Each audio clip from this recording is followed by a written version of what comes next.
Kalau alumninya, alhamdulillah sebenarnya kalau yang pejabat publik mulai dari Bupati Brebes itu juga alumni dari UPS. Oh. Ketua DPRD, pejabat-pejabat di lingkungan kawasan Brebes, Tegal, kemudian Pemalang, hampir sebagian besar adalah lulusan UPS.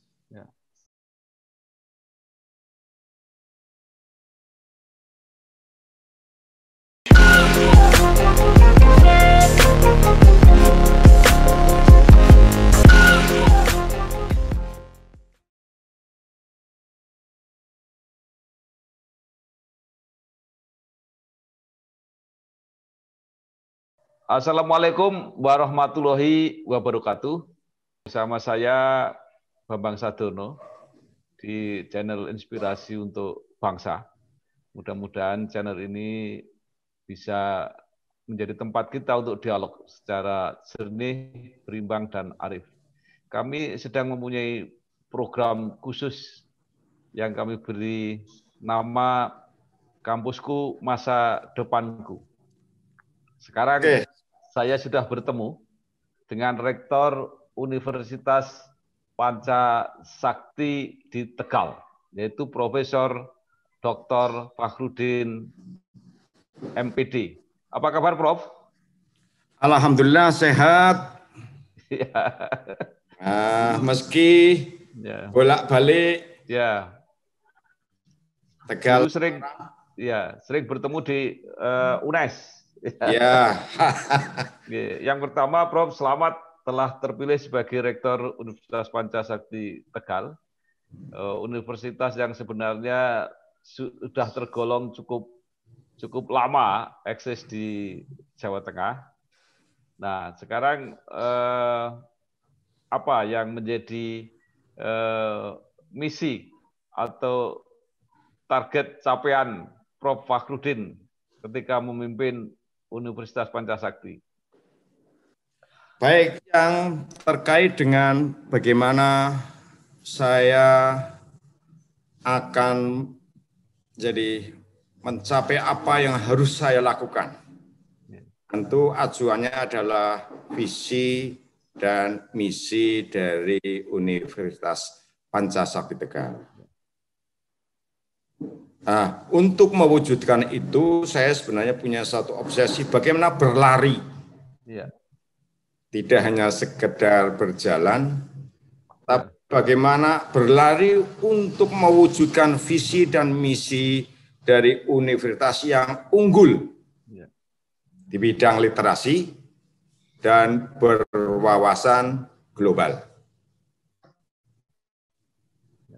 Ini bagaimana kami mewujudkan itu. Mewujudkan itu tetap pada jalur Tridharma, ditambah dengan kerjasama internasional dari berbagai, dan alhamdulillah baru kami melakukan kerjasama dengan apa? Saya akan menggalang kerjasama dengan Turki dan berbagai kawasan. Kalau kawasan Asia, Filipina, Singapura, Malaysia, sampai ke Thailand, bahkan India. Kami melakukan kerjasama internasional untuk mengatoskan mutu dari lulusan UPS Tegal ini. Prof, bentuknya seperti apa, Prof, kerjasama itu? Kerjasama yang dilakukan, pertama, seminar internasional, kemudian guest lecture, kredit transfer, kemudian pertukaran mahasiswa, dan bahkan mendatangkan mahasiswa dari luar negeri. Alhamdulillah tahun kemarin itu ada dari Maroko 1 orang, dari Thailand ada 2, kemudian dari istilahnya Thailand, kemudian satunya dari India ada. Ada daftarnya, kami punya mahasiswa dari luar negeri yang permudah dengan adanya model perkuliahan daring. Jadi mereka ke kampus Tapi komunikasi lewat perkuliahan daring sudah dilakukan. Itu bentuk-bentuknya. Termasuk bagaimana nanti kami dosen-dosen dari UPS presentasi, menyajikan kajian-kajian hasil penelitian, kemudian kalau yang secara daring sudah kami lakukan.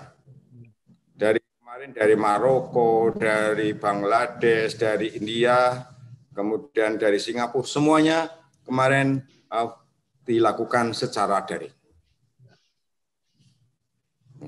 Termasuk untuk mengatuskan kualitas daripada mahasiswa, kami memberikan pengalaman kepada mahasiswa untuk magang di Jepang. Kemarin MOU-nya sudah ada dan siap untuk diterjunkan manakala pandemi COVID ini sudah berakhir. MOU-nya sudah, pernyataan-pernyataannya juga semuanya sudah, tinggal berangkat saja. Ini yang kami lakukan. Di dalam negeri khususnya internal, memang kami ingin memacu dosen-dosen dengan karya ilmiahnya, dengan artikel yang terindeks Scopus. Nun sewu, ini memang baru istilahnya tahapan istilahnya babat alas. Yang tahun kemarin 2019 baru 9, sekarang alhamdulillah tambah jadi 20 sehingga jumlahnya 45. Artikel dari dosen UPS yang terindeks Scopus. Kemudian yang terindeks Sinta itu kemarin ada peningkatan 36 orang artikel yang diunggah. Sehingga sekarang jumlahnya 224. Jadi mudah-mudahan lompatan-lompatan ini akan bisa menginspirasi bagi teman-teman ya, yang namanya dosen kadang-kadang kan ada yang ya aras-arasan, apalagi yang sudah senior kadang-kadang harus dipacu itu. Nah ini yang jadi persoalan bagaimana strategi memacunya. Nah dalam konteks ini saya sebentar lagi akan melakukan pelatihan sekaligus pendampingan. Jadi ada 50 target yang terindeks Scopus, kemudian setiap pendamping punya kewajiban mempublish 7 artikel. Nah, kalau 7, kemudian kami 7 kali 7 sudah kelihatan di situ. Harapannya begitu. Dan ini minggu depan mulai dilakukan itu. Jadi tidak hanya sekedar kalau pelatihan selesai enggak akan terbit, tapi begitu pelatihan langsung didampingi sampai pada bagaimana artikel itu publish. Luar biasa, Prof. Nah, apa itu ujungnya, targetnya? Apakah doktor atau guru besar? Pencepatan jabatan fungsional memang sudah kami lakukan. Salah satunya artikel. Kemudian yang kedua, menjalin kerjasama dengan perguruan tinggi, dalam hal ini saya UNES, kemudian Unisula. Kemarin teman panjenengan, Pak Iwan, jadi penguji di Unisula. Itu satu kredit poin yang bisa dijadikan salah satu persyaratan untuk mengajukan profesor. Mudah-mudahan dalam waktu dekat, dalam tahun ini ada tambah 1 profesor dari UPS. Dan salah satunya Pak Imawan, teman-teman. Prof, Prof Fakhrudin kan dibebani beberapa target. Sekarang pertanyaan, modalnya di Universitas Pancasakti itu sekarang apa? Fasilitas-fasilitas, mungkin apa-apa yang sudah dicapai, sehingga Prof Fakhrudin kan mengatakan akan meneruskan hal-hal yang baik. Apa yang sudah dicapai selama ini? Oke, jujur saja memang dalam hal ini ada keterbatasan dalam pembiayaan. Ada keterbatasan, termasuk keterbatasan untuk menyediakan fasilitas IT. cita-cita saya semuanya harus berbasis IT. Jadi begitu saya selesai, sudah tertata semuanya, mulai dari akademik, penelitian, bimbingan skripsi, bimbingan tesis, itu akan kami lakukan dengan cara IT basisnya semua begitu. Dan ke depan saya mungkin dalam waktu 2-3 tahun ingin buka S3, sekarang S2-nya sudah ada magister pedagogik, ada magister ilmu hukum, ada MM. Sudah 3 kita buka. Jadi kapan buka S3, Prof? S3 kami sedang mempersiapkan, hanya karena kurang ada 2 dosen. Ada 2 dosen. Rancangannya mau pinjam nanti. Begitu yang magister pedagogik itu terakreditasi, kami langsung siap-siap melompat untuk buka S3. Magister pedagogik. Kalau MIH-nya belum. Kita masih belum ada profesornya. Harapannya nanti kalau Pak Imawan, kemudian yang satunya lagi dekan yang sekarang harapannya bisa jadi profesor, lah kita akan dorong ke arah situ. Nah, dengan demikian harapannya di kawasan pantai utara bagian barat kami akan bisa mempelopori adanya program sarjana untuk jenjang S3. Ya. Prof, sekarang alumninya sudah berapa dan sudah berkiprah di mana saja? Kalau alumninya alhamdulillah sebenarnya kalau yang pejabat publik mulai dari Bupati Brebes, itu juga alumni dari UPS.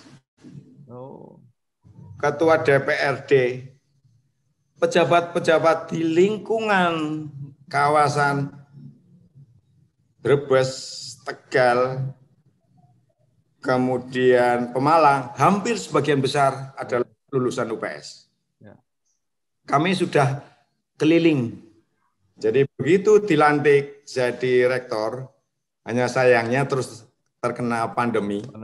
Akhirnya agak mundur.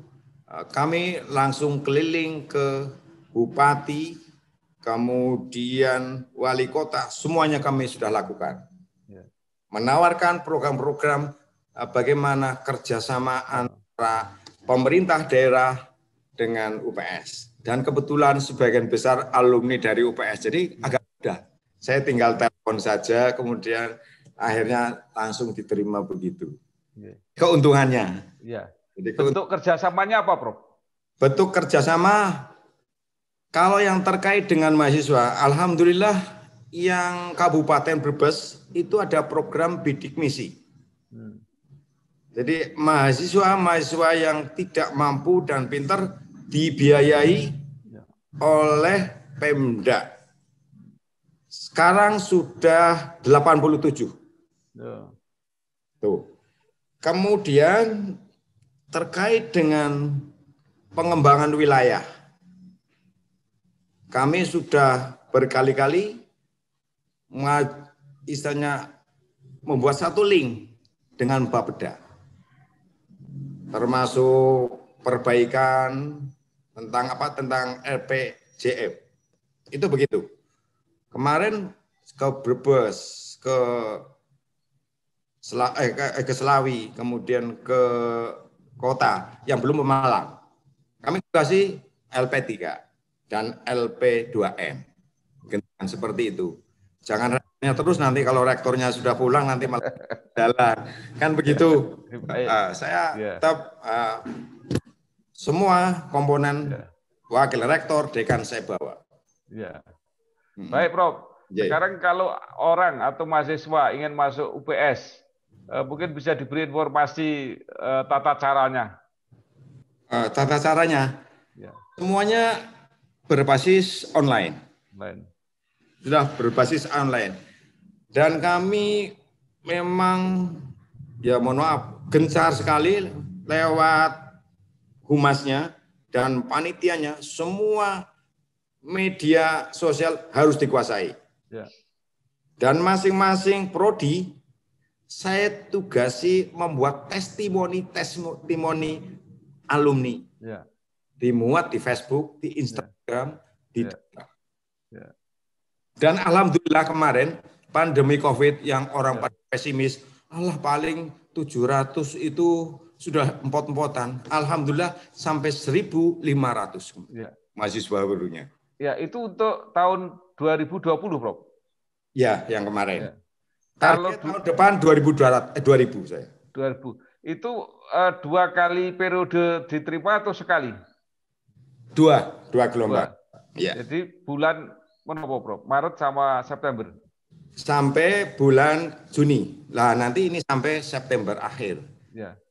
Dan ini kami seringnya fleksibel manakala laporan ke Dikti.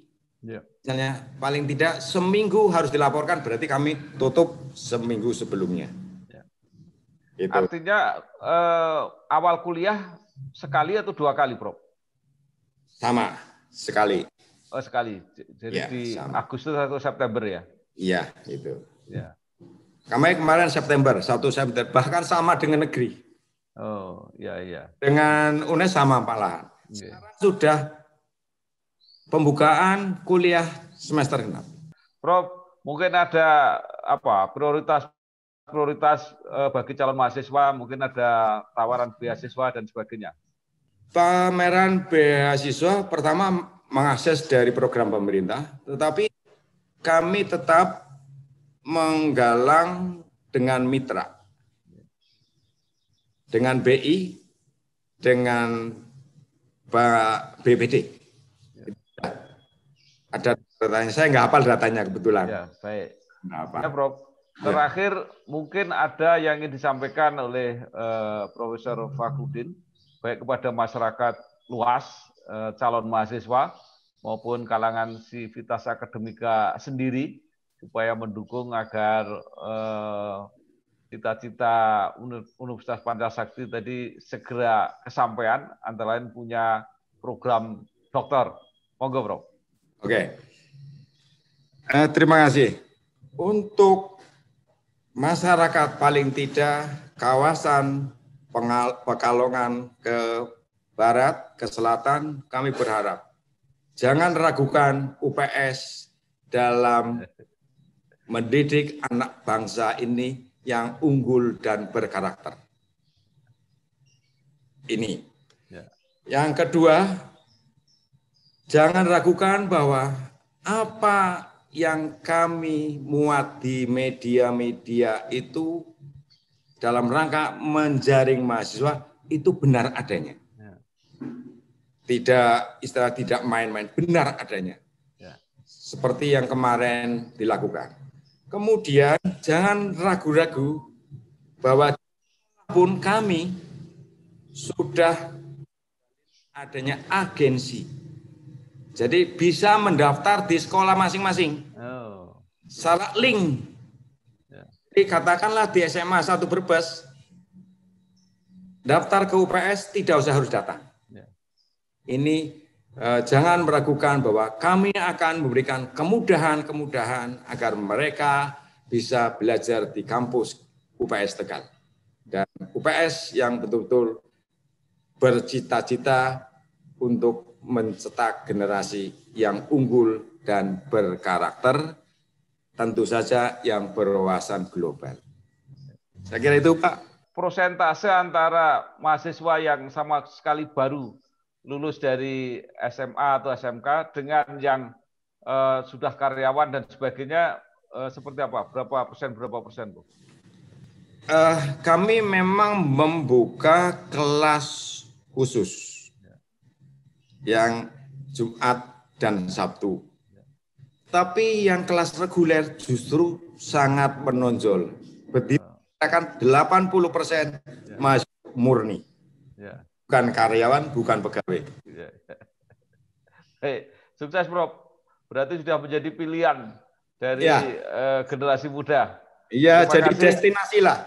Ya. Prof. Fakhrudin sudah membagi informasi mengenai Universitas Pancasakti Tegal. yang terus berkembang dan mudah-mudahan tadi yang seperti dicita-citakan segera bisa membuka program dokter. Amin. Selamat, Amin.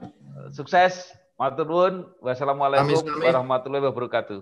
Waalaikumsalam warahmatullahi wabarakatuh.